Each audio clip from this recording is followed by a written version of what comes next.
So, so before we get into talking about the record, what's it like in Denmark these days? What does it feel like? You know, is it kind of open or closed or in the middle? I think it's crazy. We were just talking about this with a friend.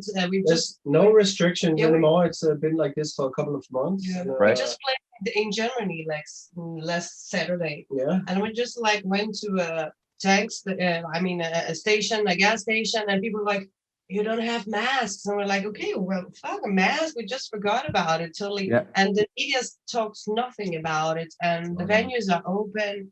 So we've been doing shows. And I mean, we didn't know it would be so fast that people just really forget about it. Right. So, I mean, we hope for the, I mean, now we're going to the UK this Friday. And I just remembered everything because you have to fill up formularies, you have to make COVID tests, you have to book a COVID test, you have to do this and this and that. So, okay, now it's suddenly back again. But but it was funny how we were just like living in Wonderland. I just went to Germany and people were like, oh, but what about this rule and this rule? They were like totally tourists in the COVID world. So, here we thought we had it beat a long time ago, and then the variant came up, and now we're all locked down again. So it is. It's completely locked down. Yes, and has been for like 2 months now, and now we're just trying to get out of it. But it's, you know, we're determined. The government's determined to eliminate it. So it's just like everybody's just sitting at home waiting. So there's no shows. Whereas how is locked down? We were doing things left, right, and center. So there you go. How is the mentality of the vaccines in New Zealand? Well, kind of the same as everywhere. The government has decided that if we hit the 90% mark of the vaccination, then we can probably open things up. And so initially there are those anti-vaxxers, like there is everywhere, who have their whatever their reasons for whatever they think, which don't really make too much sense. But I think because they're not going to be allowed to do anything, they're going to have to come around, and you know, they won't be able to go to. Yeah, it's the same everywhere. You know, they pressure people to, you know, take the vaccine. If you want to go to a concert, you have to have vaccine. That's pretty much it. Yeah. So there you go. So all of a sudden, the vaccination percentage has been rising dramatically in the last couple of weeks. You cannot go to a restaurant. You cannot go to. But you know, this is you know, we took the vaccine also. We don't think it's funny too because we, like them, we don't know what's inside all this stuff, right? Yep. But we still took the shots, you know, because same here. I got mine. We don't want a boring world like this. We were, you know, locked at home. You know, if we have to move on, we have to take a chance or risk it. I mean, I'm old enough. I had vaccinations, you know, when I was really little. Nobody ever asked what was in those back then. I mean, it was just like, that's what you got to get, so you don't get smallpox and stuff. So, you know, I don't know.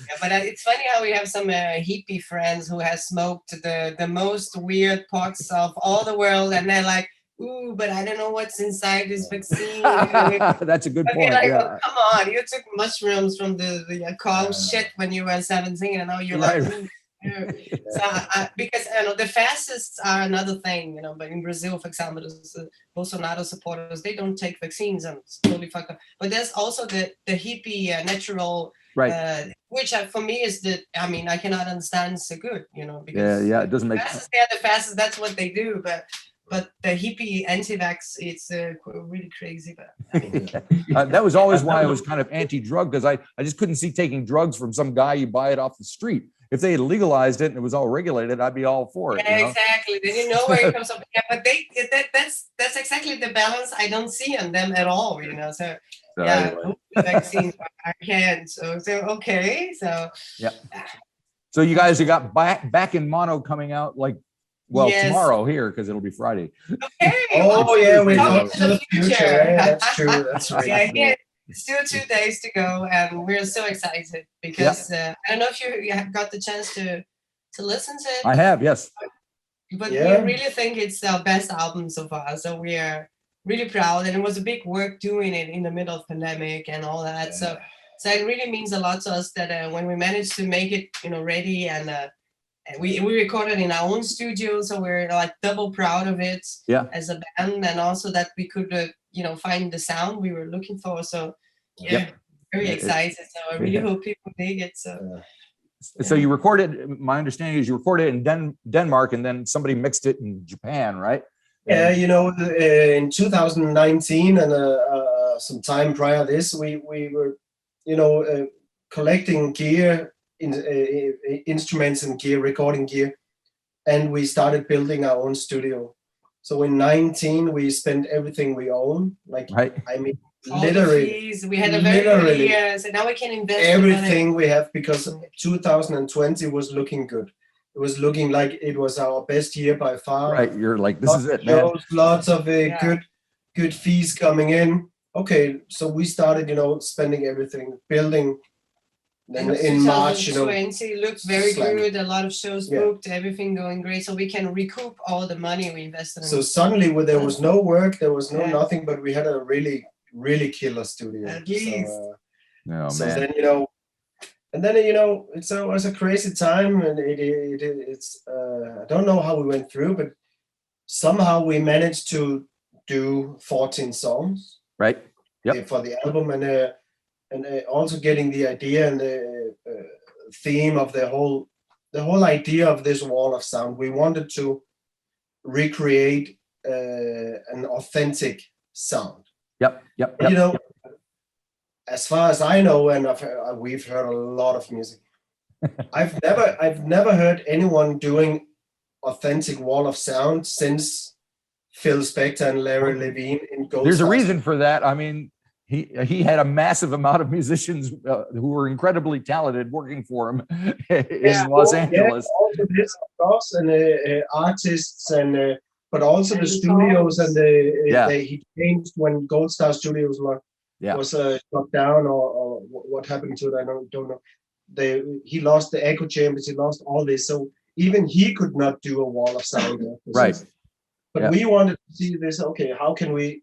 So we started doing the whole album there, and we didn't actually have anyone to mix it, but we did all the preparations, recordings, and then with all vintage gear. But it was also our dream to do. mix, like in the songwriting part, to mix our love of garage that we have been playing before, and the girl groups, because it's something. If you hear the old albums we have, it was already there, and here are the Courettes too. Like the Boy I Love it could be totally a girl group.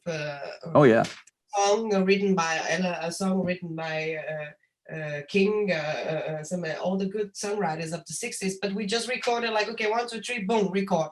We didn't have much, we didn't want to refine. It but was already in album 2, we put out, breadcrumbs for or what you call Easter eggs. We already knew, okay, we're going this direction. In the second album, so we put backing vocals, we put pianos, and we were starting to go through. So it's actually what we always wanted to do, but we never could do it. We didn't know how to do it.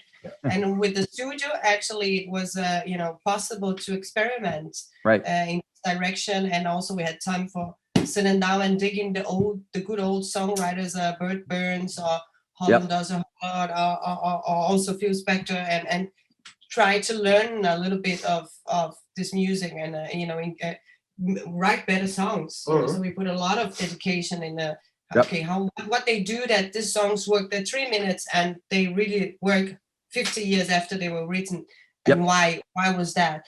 So it was a very good exercise of being better songwriters, and also producing and experimenting with the studio. Martin built actually a real echo chamber. It's not like a plug-in. Right. Yeah. That you underground press a button and then you have an echo chamber. A wall of speakers and microphones and all. So we try to went more analog and the real stuff as we could. And of course, we don't have this wonderful musicians you mentioned, but are you guys playing everything yourself, or do you have other people that help out? Yes, we just have one more musician, which was Soren Christensen. So he produced the album with us. Right. So he played some mellotron and piano. I played other pianos and a lot of guitars and a 12-string and acoustic. And Martin played drums and percussion, castanets and a lot of stuff. So it was just us two and Soren. So it's just 3 musicians doing it. And I'm curious, because is there a special challenge to mixing it to mono as opposed to the usual stereo?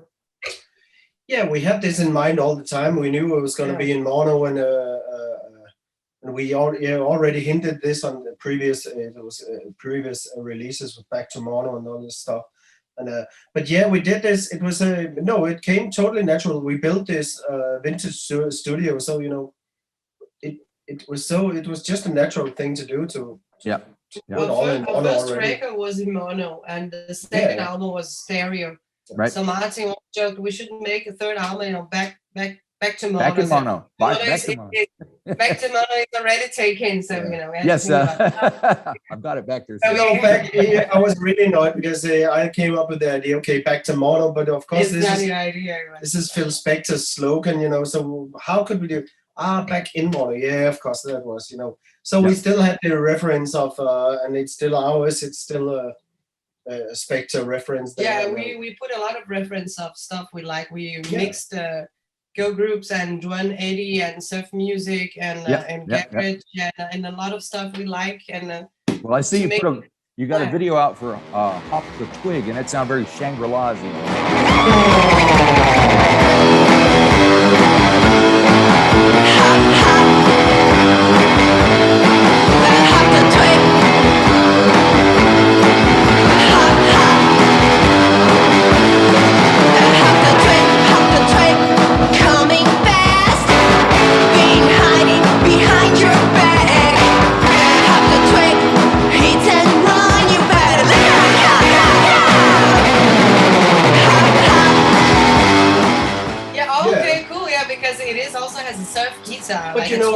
But this is one of the parts also. It sounds like we're calculating how to do it, but it's not. It's we've been listening to these records our whole life, Right. So it like building the studio came naturally. We didn't think much. What should we do? It just comes. Okay, we need these machines here. They're cool. They sound good. They look good. And it's the same with the songwriting and how to play it. It comes natural. We love this kind of music. It's not a suit we put on, for example. Right. So what drew you guys to that music? Because I mean, you're not from that era originally. You're certainly not that old. So you could have been listening to anything. There's something in the sound. For me, the first garage I started listening to was introducing the Sonics. Right. Called Introducing the Sonics, yeah. The Blue album there. Yep. And then that was my first real meeting with the garage, because I grew up with my parents' 7-inch Beatles, Kinks, Stones, all this stuff, and so I had a big love, and all the girl groups I was listening to also back then as a kid. It's funny because sorry. No, you can say a little bit. No, because we just were invited to a TV channel here in Denmark to talk about Wall of Sound. Yep. And then I was just trying to get, what was the first time I heard this music? And I actually was in my childhood in the 80s, and there was a Levi's commercial with this dum, dum, boom, dum, dum, boom. And then it came that voice, and I was like, as a kid, like, what is that voice? It was like heavenly, but with a pain inside, and sexy, but innocent, and it was Ronnie Spector, and I just got to know it was Be My Baby many years after. So it was a big wow. And then my mom had some John Lennon Beatles records, and I was crazy with this Shaved Fish, this compilation. Shaved Fish, sure, yeah. And Eastern Karma. I was also very amazed by the sound. It was such a big sound, powerful. And I saw the Ramones when I was 12 years old. I was also in love with punk rock, 13 actually. And then I love, for example, how it sounds, this rock and roll radio, nostalgic, and the lyrics and everything really got me. And when I saw MTV, I was very lucky that MTV Brazil was really cool when it just started, and I was 9 years old. So for me, the fun thing was, just to be watching MTV and you could really dig some B-sides back then. And then at some point I realized that Ramones or Ronettes or John Lennon, Stan Karmas, it was the same producer who made the street stuff, but who actually nothing to do with each other, a girl group, ex-Beatles and a punk band. and actually it was one dude who was actually behind all the sound, So it was a big wow, that's amazing. But it's funny how I think 60s music and how it really can reach people still. Of course, it was exciting times. I think we were both, born. I was born in the 80s, you in the late 70s, and it's like it seems like we arrived after the party was finished, because it was so much more freedom, and people just dare to be themselves and dare to, to doubt the government and to doubt the man. And well, I'll tell you, I was born in the 50s, and I remember when I was in high school in the 70s thinking, well, because I love 50s music, and I was like, man, I wish I was born 10 years earlier. So it never fails. You're always kind of just like, like you just missed out on something. The better time is right here, right now, of course. But I just think all this revolution that people dream on, power to the people and all that, at some point it just went wrong, and the world is the future. I mean, it's the thing about space age design. They thought we would live in this, space age ships, living rooms. We love space age design. All the living room is all totally from early 70s, but it's just boring. It's just these cars who look boring, apartments who look boring, all flat. It's everything is just efficient and not cool at all. Yep. So at some point, the people's revolution, the design, everything just went wrong, and the yuppies or whatever they call I know, because I was living in the States in the 80s, and when Reagan was in power and he deregulated everything, it was all about making as much money as possible. That was the bottom line. The dream is over, because pretty much get as much money as you can and buy some stupid iPhone or a stupid ugly-looking car to show that you won the capitalist game. So it's I think everything about the 60s is amazing, but we don't wish we were born there.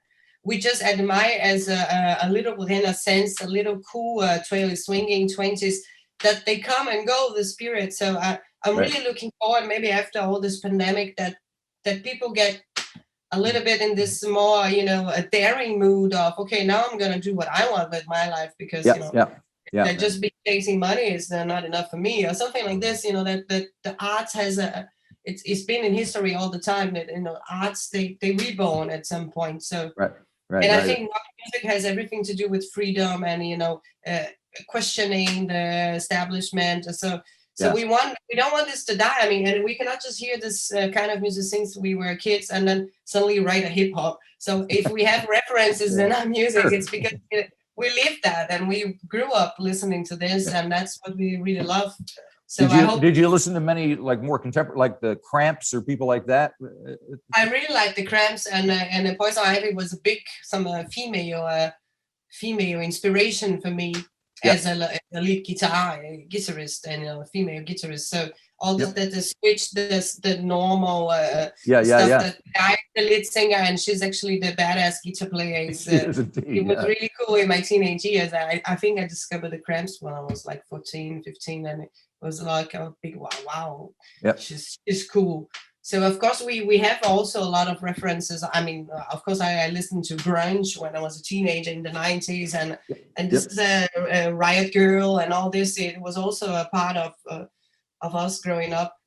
So we have ears also open to what's happening. And of course in the 2000s it was this garage revival. Of course with the Hives and this kind of bands that we also dig, and I think they're very cool. Well, it's great that kind of spirit kind of pervades through and manages to make its way, because each generation discovers it and kind of does it in their own way, I think so.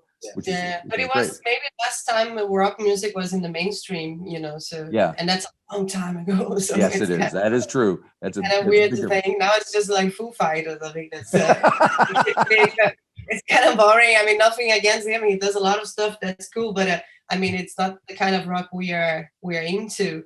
Yeah. So. Well, I was just watching a TV show on Netflix or something, morning show, and it's Jennifer Aniston is on, big star-studded thing, and the Foo Fighters are on there playing on this. I'm like, oh no, it's just they're like everywhere. Huh? What would Kurt say? It's kind of, exactly.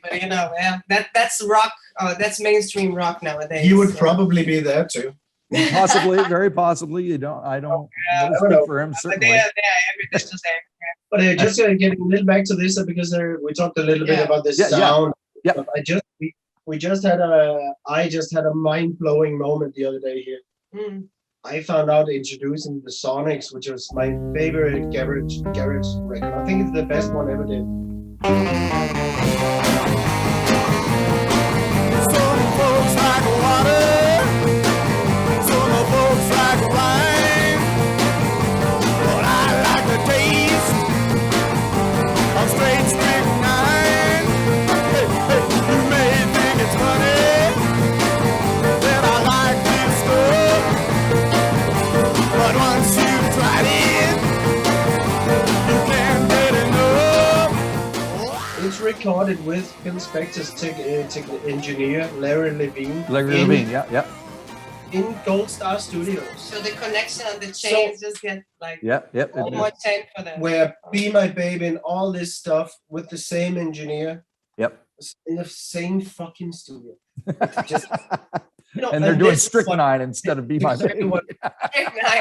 This is what we don't know, because what is it that sound makes it? Why do we like it? I have no idea, but there's something in this sound there. It's Very cool. goes directly in the heart. It's that's really amazing. Goes so good for the ears, and But I think So you guys are releasing a 7-inch on Friday, right? Of Ringo? Yeah, so yeah, that's Ringo. Ringo.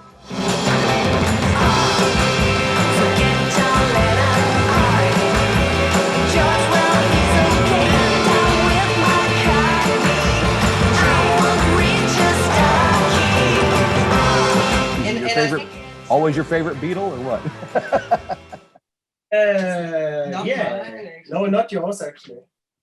We wanted to do an homage to the underdog, and Right, we wanted to do an homage to, it was also the record back in mono is linking everywhere all the time. In the rock, Because so in the '64, rock music. but in '64, no, it links all to Phil Spector everywhere. So in '64, Cher is doing Ringo, I Love You. That's right. Yes. Which was a big hit with Stereo Total in late 90s, early 20s. And it's done with Phil Spector, Larry Levine in Gold Star Studios. Yep. So and we didn't even know this when we did the homage, but it was such a yes. There's the missing link. We wanted to do this Ringo song, and Right. we started playing with this, it was really when we were songwriting session and thinking about, I don't want my car. I want Sake. We thought, ha, it's funny, but then it turned out to be a good song, and a very danceable and cool. And then we thought, okay, we should do this as a homage to the underdogs, and also this that all the heroes of this time they're slowly dying one by one. Yep. So maybe we should remember them. I mean, we just lost Charlie Watts. For us, it was so weird. I mean, for everybody in the world. I mean, we thought they would be there forever. Exactly. It's like, how is this possible? Yeah, how is it possible? Of course, we know he's just a guy, and of course he gets old. But we were like, okay, no, this cannot be But some true. people cannot die. But this is so weird, and I mean, in 5-10 years, that's where all this generation is going to be. I mean, Yeah. But so it was a little bit of, okay, let's just give some credits to the underdogs, because it's just so obvious to have John or Paul as favorite Beatle, or George maybe, but Ringo. I mean, I don't think it's many. I think I've gone through a phase where each one of the Beatles has been my favorite at one point. Oh, okay, yeah, that's very democratic. But that's just me. But I think we failed just to answer. We were just talking about the world in the 60s and this, but why we mixed in Japan. I think you asked. Oh, Yeah. Yep. It's because we tried, some people in Denmark here, when we were finished with the recordings, to get the sound, and it was just not there. We tried one in Germany. We tried one in Germany in too, England exactly. too. Yeah, in England. Yeah, We wanted this wall of sound, of course, and it sounded really good what they did. The other producer, the mixing guys, but it was not a wall of sound. It didn't have the tone. It didn't have the massiveness.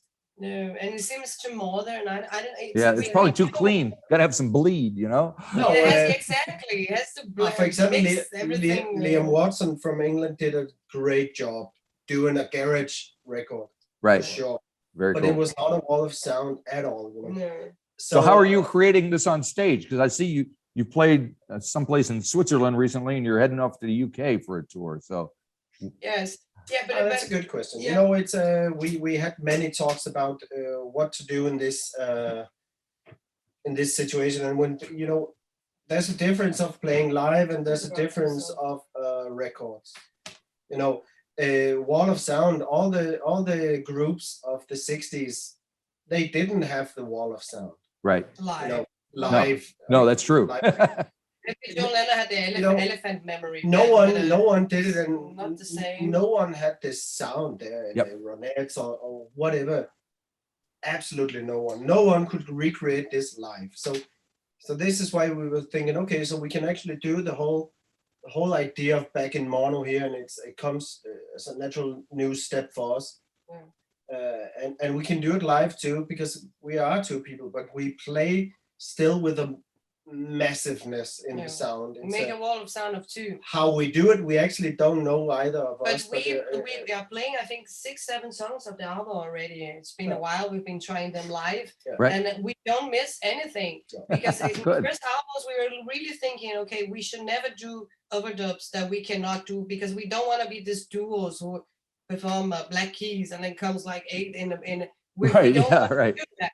We don't want to do that, and we want to play just the two of us. And then we were also concerned when we record this out. This piano is so cool. How are we gonna survive without that piano? But actually, when we play live, I don't miss anything. We managed to play Ringo live. We play Edge of My Nerves. We play a lot of songs. I think 2 of them. I think we can never play live alone. Okay. Only 2 or 1. That's I think not bad. only one, Just turn up those guitars and hit those drums a little harder. That's all you. Yeah, exactly. That's what we do. A little more fuzz and this and. And that's it. And some tambourines in the hand while you play. We are good in fill up. And so it's different versions of, but I think that's the main test of a song. Yeah. The song cannot depend on a good arrangement to survive as a song. A good song, you just sit in the piano, you just sit in the guitar and you sing the melody, and that's a song. Yeah. So, I mean, why not with the But listen here, Marty, listen again, you know, if you put on any records, you don't get this sound, even if it's a songwriter, you don't get the same sound when you see them live. Right. And the other way around too, because if it's expensive and it's a hard work doing a record, if you want the same thing, you could just record a live record, you know, but no one does it because live recordings often 99% sound like shit. Yeah, that's true. So you have to do the good sounding, because this is what it's nice to hear. Yeah. Now, obviously, you know, you mentioned that a lot of those folks that influenced you have passed away, but there's Ronnie Spector still around. Darlene Love is still around. Yes. Have you ever met them, or what? If you did meet them, what would you talk to them about? If Darlene Love is listening, we would love to do a song together featuring with her. We were actually we talked a lot about this. Darlene. Yeah, I saw her a couple of years ago in Florida, and she was amazing. I mean, she sounded perfect. This was one of our secret dreams that we really love to make a single maybe next year and try to contact her. I mean, probably she's not going to even answer. But you'd be surprised. I mean, what would be cooler? But I mean, the second record we wanted Coffin Joe. I mean, it's very different level of Darlene Love, of course, but he was also a hero, a horror hero. And then we contacted him and think, okay, he's never going to answer. He's like in his 80s. And then he said, "No, I want to do that." And then he's actually featuring, and he died last year. So he's so proud that that's cool. Do that. So, never hurts to ask. Yeah, exactly. We just have to ask. We learned that in life. If we don't ask, then you don't get the need love. I mean, you can have a no, we can have a ignore. If she's listening, please. She's fantastic. That would be a really big thing for us. But I'll be kind of ashamed to sing with her. So I think she has to I can play the tambourine and the guitar. I think with her, that's gonna be it. But the thing with the guy again, you know, this is one of the good parts of nowadays, talking about retrospect as the old days and versus nawadays. Yep. Nowadays you can record here. You can send the track in like 2 seconds in USA with Darlene Love. Whatever she can do recordings. You know, in the same day, in a few hours, you can have the still stuff ready. You know, this is a benefit of. Cool. So now we got your next record all sorted out. Job done. Okay, thank you. If she wants it, let's do a whole record. I love it. Well, come down to New Zealand and play when you can, because we'd love to. Yes, and we bring Darlene with us, so that would be Yeah, good. feel free if you can. I'm sure we can get a special exemption from the Prime Minister to let you guys in. Nice. Okay. But I just wanted to show this one. This is actually where we started with the wall of sound. It's Oh, yeah.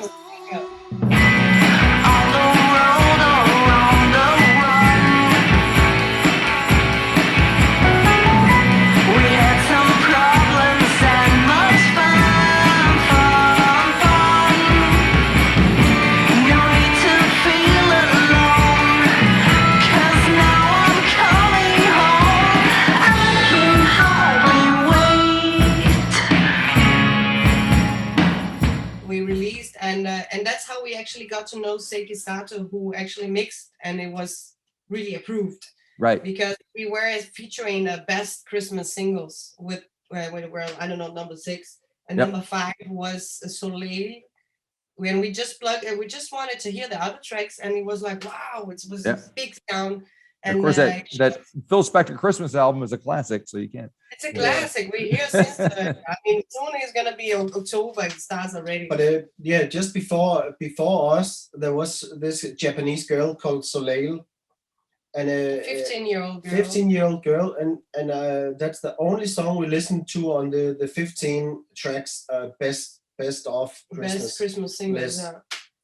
And I remember I pushed the button and it was just an explosion of wall of sound. Then Marty was so disappointed with ours. He was thinking, okay, I was not as good as her. I almost took this record and just broke it in. No, don't break the record. But he was really pissed off weeks. Because how this 15-year-old girl can do it. How with all the great producers and mixing guys we worked with, right? Why they could not do this sound?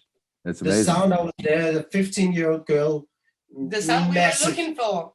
Yeah. So through a lot of nerding on the internet, I found a Japanese music blog. Yeah. And they knew about Seiki Sato in Tokyo. Who was the producer of the track? Yeah. Gotcha. That's very cool. I'll have to look for that now. He was the mixing guy. Yeah, but he didn't produce it. He mixed the but he mixed and produced. So then we, got the contacts and wrote him, and he, got a really good price, and most importantly, we have a massive sound. Yeah. But the thing is, he did a very clean mix, massive sound, but clean. Gotcha. Yep.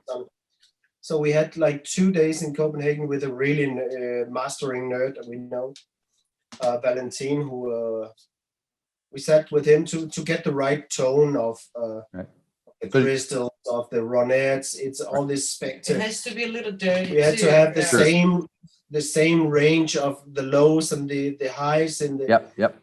Cool. Really so I assume it's coming out on vinyl on Friday. Yes. Yeah. Yes, vinyl, CD, digital. I mean, for all the tastes, but of course, I recommend the vinyl. Of course. Yeah. You have a big collection. I just think those are just the LPs.